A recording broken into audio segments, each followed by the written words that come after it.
Bonjour à tous, donc aujourd'hui nous allons donc vous présenter sur ce tutoriel comment insérer des images, du texte, une série d'images, une vidéo, et enfin nous allons vous présenter comment mettre une capture de fenêtre qui est donc soit un logiciel qui sera donc sur un cadre, une partie de votre scène, soit une page web par exemple.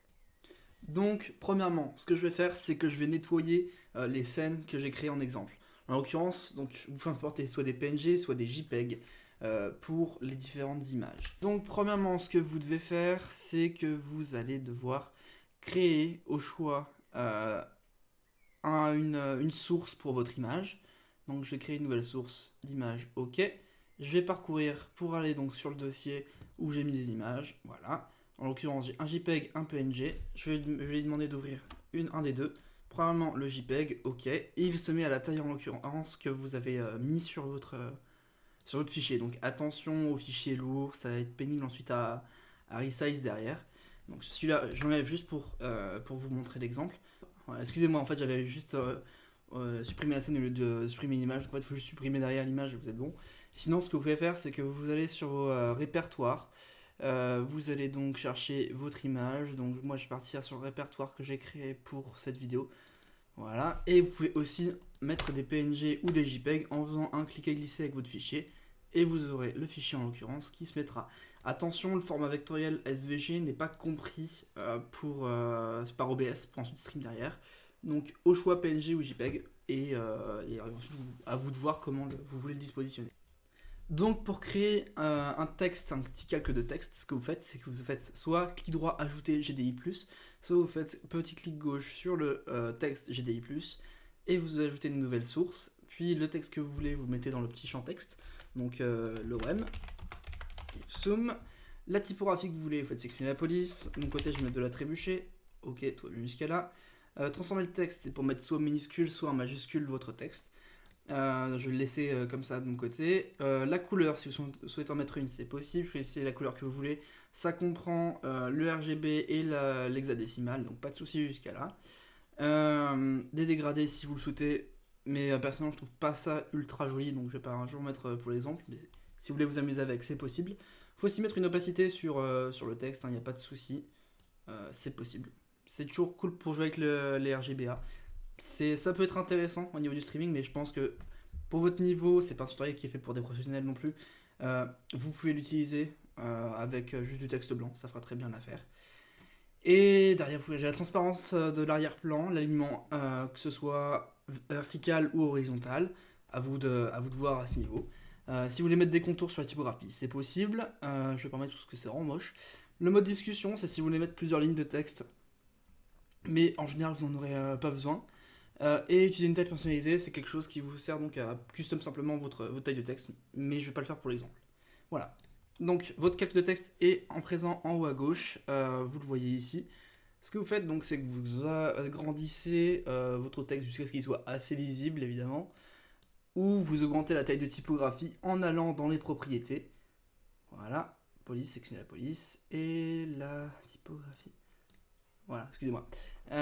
C'est donc dans Size, simplement, et vous choisissez la taille que vous voulez. Vous pouvez l'éditer ici en faisant par exemple 50 au lieu de 36. Ok, ok, voilà, vos changements ont été appliqués, et il n'y a pas de souci. Donc pour mettre une vidéo, c'est simple, vous faites le petit plus, vous allez sur Source Média, vous créez une nouvelle source, ok, ça vous demande ensuite le chemin vers la vidéo que vous souhaitez mettre.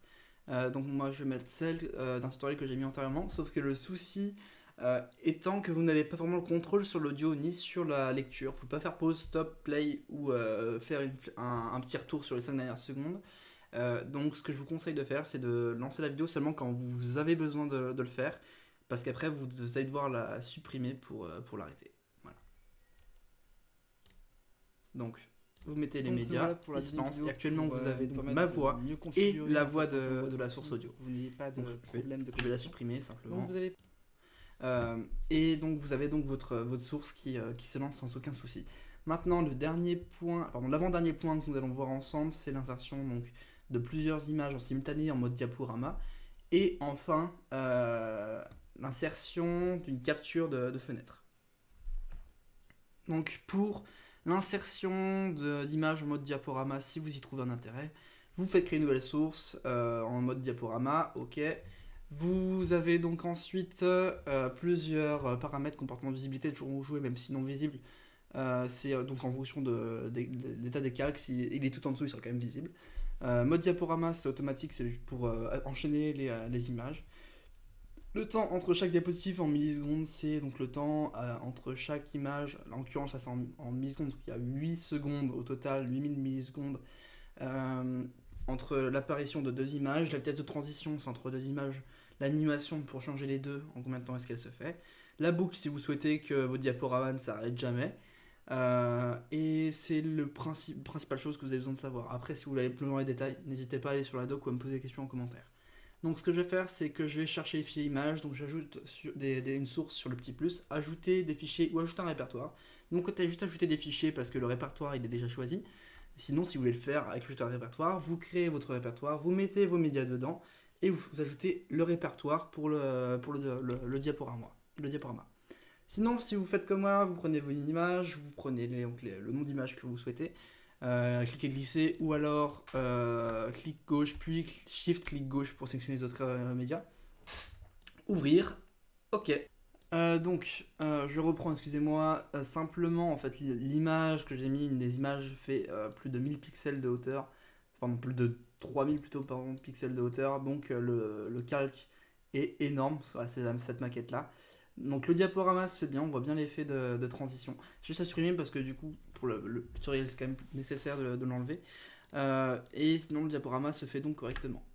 Et maintenant nous allons voir comment utiliser les captures d'écran et comment bien les configurer. Par exemple pas les captures d'écran, les captures de fenêtres.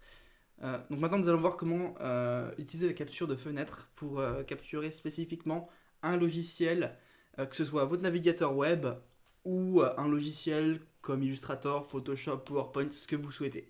Pas seulement une capture d'écran, parce qu'une capture d'écran ça capture tout ce qui se passe sur votre écran actuellement.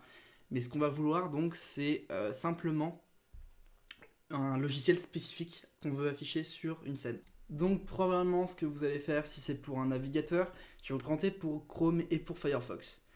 Donc si vous voulez utiliser Firefox pour une capture de fenêtre, vous allez sur vos paramètres, donc sur options sur Firefox, vous tapez matériel, vous désactivez, utilisez les paramètres de performance recommandés, utilisez l'accélération graphique matérielle si disponible, vous pouvez la laisser celle-ci par contre, et vous relancez votre navigateur, et vous pouvez ensuite créer votre scène sur OBS, pendant votre source.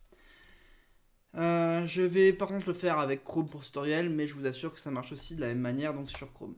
Sur Chrome, ce que vous faites, c'est vous allez donc dans Chrome //settings pour aller sur vos paramètres, ou alors sinon vous allez dans paramètres tout en haut à droite avec les trois petits points en vertical. Vous tapez matériel et vous désactivez l'utilisation matérielle, enfin l'accélération matérielle si disponible. Vous la désactivez, ça vous proposera de relancer, c'est ce que vous faites pour que ça applique correctement le changement, pour que vous puissiez créer la scène juste après. Donc maintenant ce qu'on va faire, c'est qu'on va créer la scène avec l'écran sur OBS pour Chrome. Donc ce que vous faites, c'est petit plus, capture de fenêtre 3, ok, pas de souci, je la veux. Et vous cherchez donc la capture de fenêtre que vous voulez. En l'occurrence, donc ce sera chrome.exe si vous êtes sur la même page que moi, paramètres-google Chrome. Vous prenez celle-là, vous attendez que ça charge, le temps que ça charge. Ok, tout va bien jusqu'à là. Vous avez votre scène, vous ne voyez pas très bien, vous voyez que la scène, voilà.